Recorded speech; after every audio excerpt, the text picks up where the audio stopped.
Hello, everyone. Welcome to another installment of OET Prep with Doc Alecia. That's me, OET Premium Tutor since 2018. And today I'll be talking about the listening part A, but specifically about the 30-second reading time, which can be such a powerful tool for candidates if they know how to exploit it properly.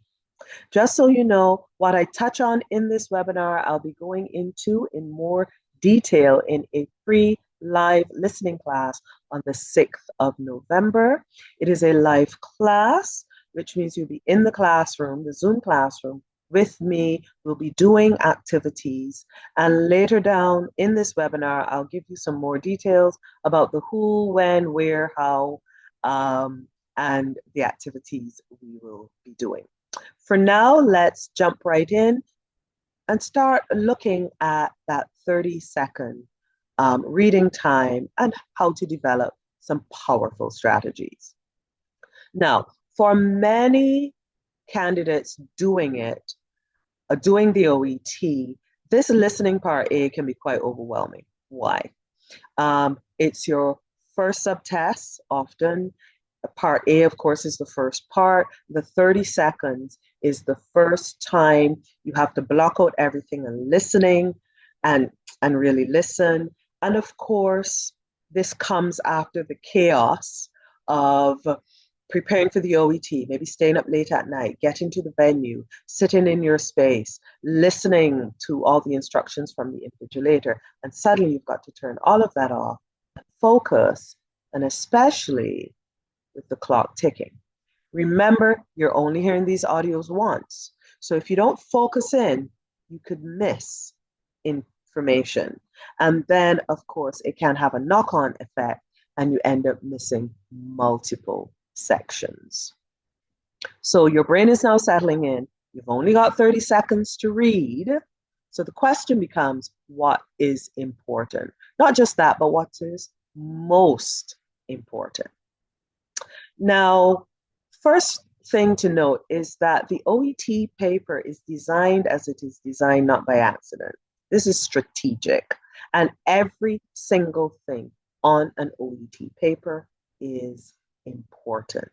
It's there for a reason. So the first question I like to ask my candidates is not where you start, but actually this. Are you a slow reader or a fast reader? Now, why? For some of us, we are naturally faster readers. This is whether it is in our native language or in our second or third or other language. For some of us, however, we are naturally slower readers. It doesn't matter what language. So if you're naturally a slower reader in your native language, you're not suddenly going to start reading fast in the OET. Quite the opposite. If English is your second or other language, you're going to be as slow or maybe even slightly slower. And what this means is that depending on whether you're a natural fast reader or slow reader, you need to develop a strategy to suit. Now, there are some do's and don'ts and some best practice, but the specifics of the strategy may need to differ. So, for example, you might be a faster reader and you zoom right into the questions 1 to 12, looking at the kinds of answers that could possibly be appropriate for the section. So it might be a symptom, it might be a part of the body, it might be a description, it might be a test or something. And because you're a faster reader, in 30 seconds, you can go through all 12. But maybe you're a slow reader, in which case, what I tell my candidates is maybe you want to start here first. And as a matter of fact, starting with the setting is a fantastic thing to do, no matter what your reading pace is. Why? Because once again, that information is there for a reason. It's strategic. So here you might see an orthopedic surgeon or a gynecologist or a podiatrist or whatever. that starts telling you the kind of scenario and the kind of language. Your healthcare professionals, it starts hinting at the kinds of pathology and symptoms that are coming up. You might, however, see GP or primary care doctor, and that's very general.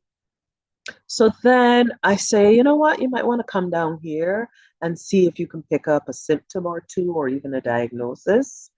And again, these two, even without reading specific answers, it already starts your brain preempting. Okay. From there, then you can go on to, if you're a slow reader, the headings for the sections. Now, why? Because this also gives very vital information. And it also gives you some things to think about. So, yes, it's the kinds of topics that's been covered, but also who is speaking? Now, most of the time, it is the patient who does most of the speaking, but a section could be introduced by the healthcare professional or by the patient. So, is that signpost for a change in topic? Is it coming from the healthcare professional in the form of a question, or is the patient introducing it in the form of statements? And how might those questions or statements come? That is, how will they be rephrased?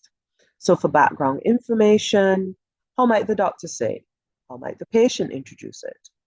And for development of new symptoms and treatment, how might the doctor introduce the information versus how might the patient introduce the information?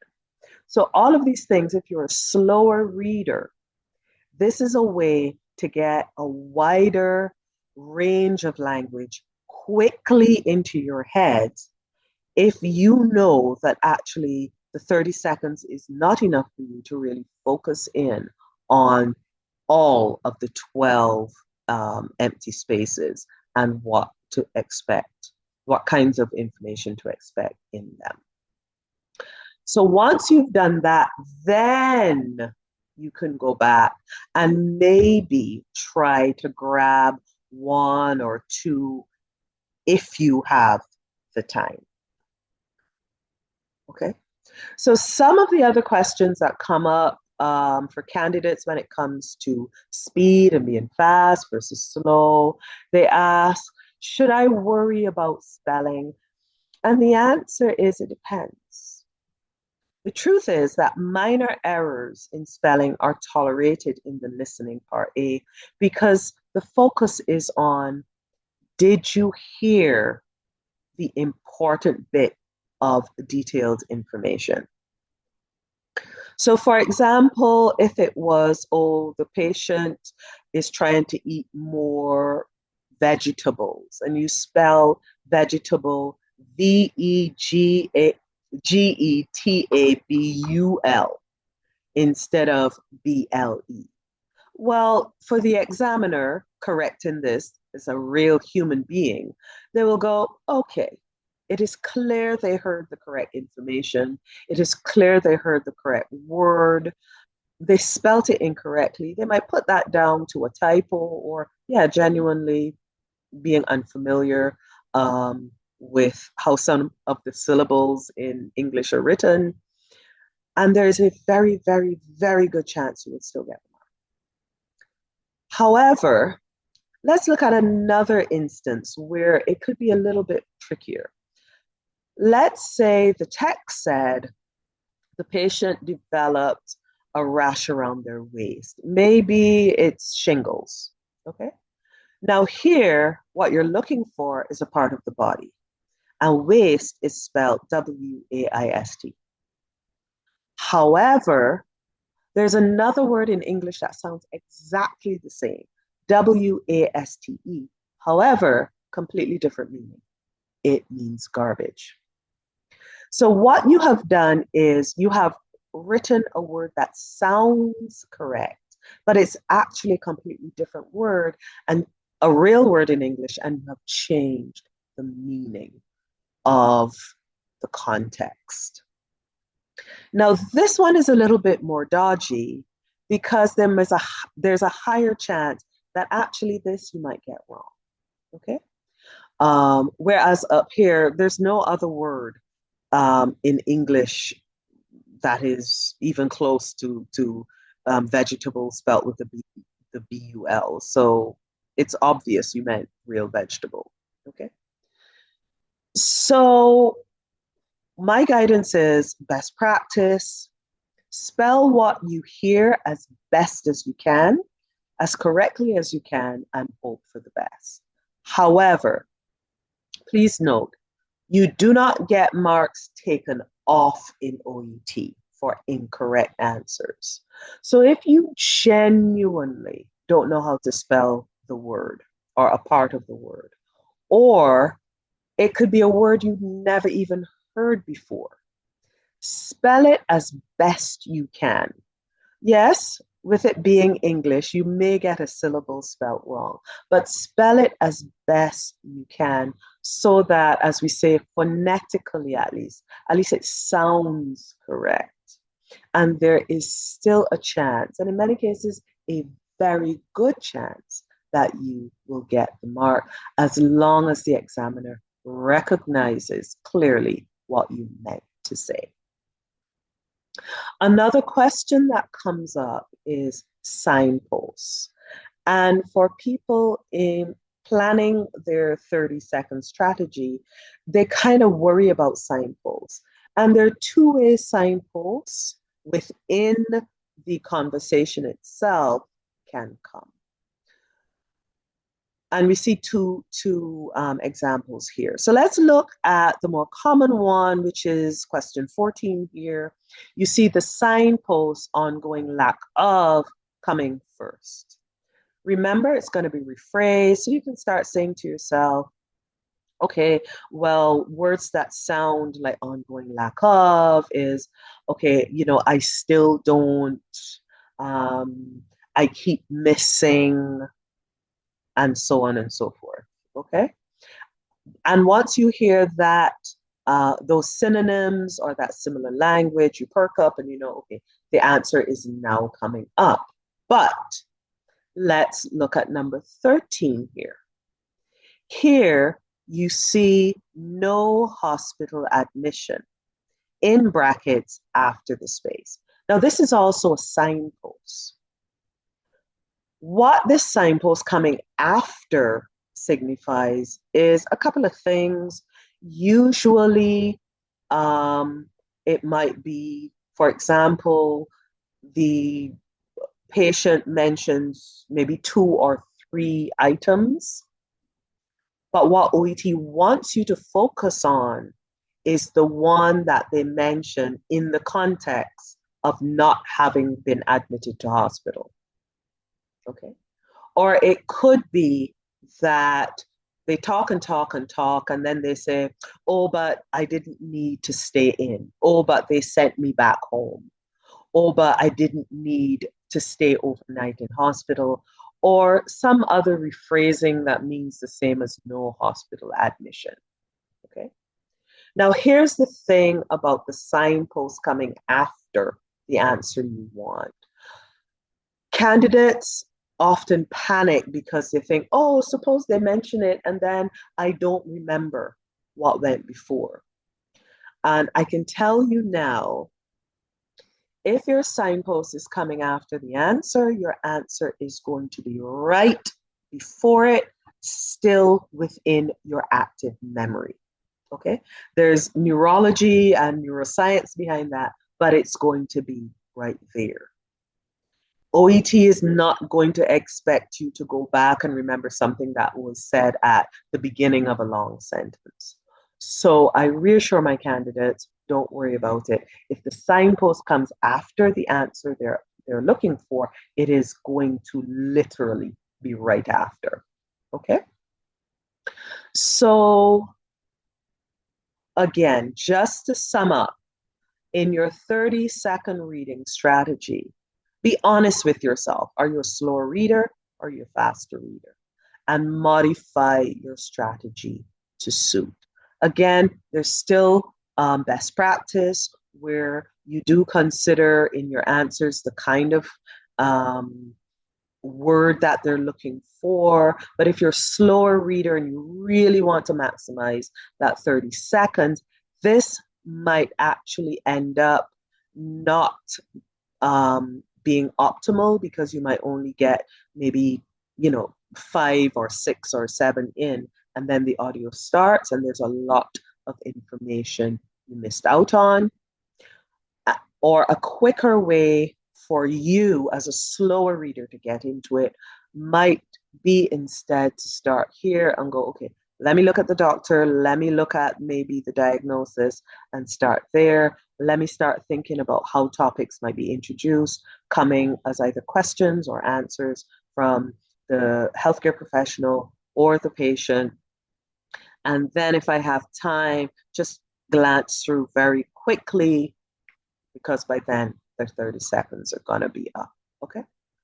However, with that being said, everyone, there are still some skills that you do need up to a point, okay? I know everyone likes to think, oh, I don't want grammar, I don't want vocabulary, I don't want any of that. I just want to know the trick to passing and getting the right answers. Anyone tells you that there's a trick, they're guiding you wrong, run from them. Because you still do need, for example, some sort of quick reading because it's 30 seconds, not 2 minutes. This is why developing that strategy is important. You do need a pretty wide vocabulary. A lot of the answers in the listening part A are actually general English words or terms. They're not healthcare terms. So you do need to have a wide vocabulary and to be able to preempt. And what is written on the page, you might hear it in different words, or you probably will hear it in different words in the audio. So you've got to be able to rephrase and to recognize rephrasing. And you've got to recognize the cues or the signposts, recognize when they're coming before, recognize when they're coming afterwards. And all of these things do take practice, okay? So you've got to not just practice your approach, but practice the strategy that works for you until you get it down so that on exam day, you just get in, work your strategy, and get through. And I like to call it identifying and tackling your slow point. So everyone in learning or in executing, they've got a slow point in their processing. You don't want that to hold you back in your listening part A. So figure out what your slow point is, and tackle it with a sound 30-second strategy. That's a tongue twister that works for you. Okay, so that is all with respect to insights into that 30-second strategy building. And for more on this, join us in that free listening class on the 6th of November. It is at 12:30 Central European or Berlin time. It is via Zoom. And what it is an 80-minute live class. And what we're going to do is we're going to look at different kinds of slow points that you have as the candidate sitting in the classroom with me. We're going to look at how your slow points might fit in with key help features in the part A. Remember, I said the paper is very strategic. Everything is there for a reason. So OET, believe it or not, does put in key features to help you.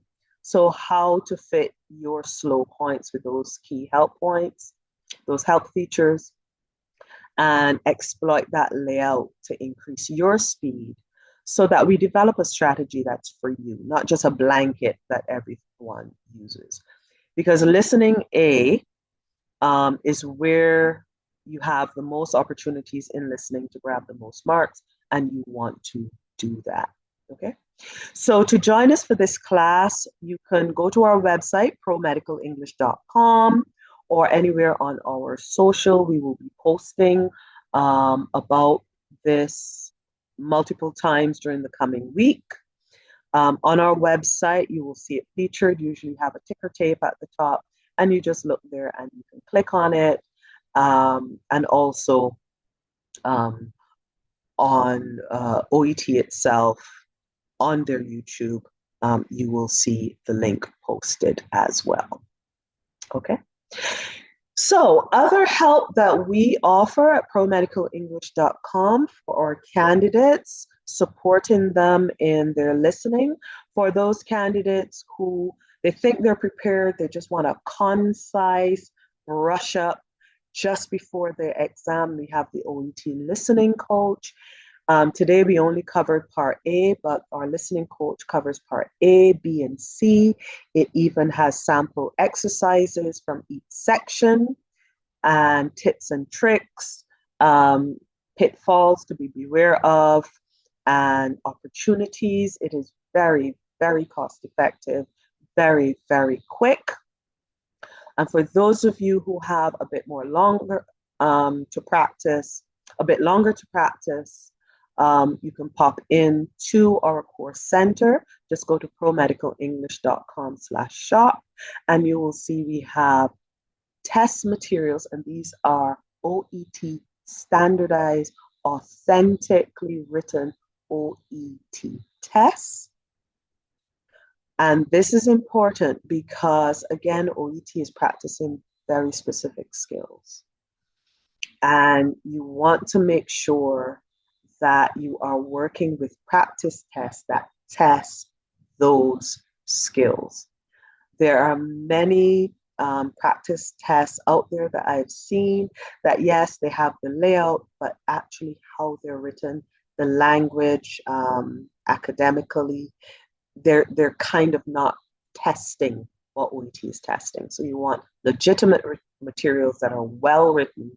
So we have tests, or you can do a whole course with built-in, very detailed video tutorial that takes you stepwise through the entire subtest, gives you plenty of practice. And the OET coach, the listening coach, is actually included in that as a free add-on. Okay, so that is it. If you have any questions, you can send us an email. We will also post that in the information below the video. And for those of you doing your OET test soon, best of luck.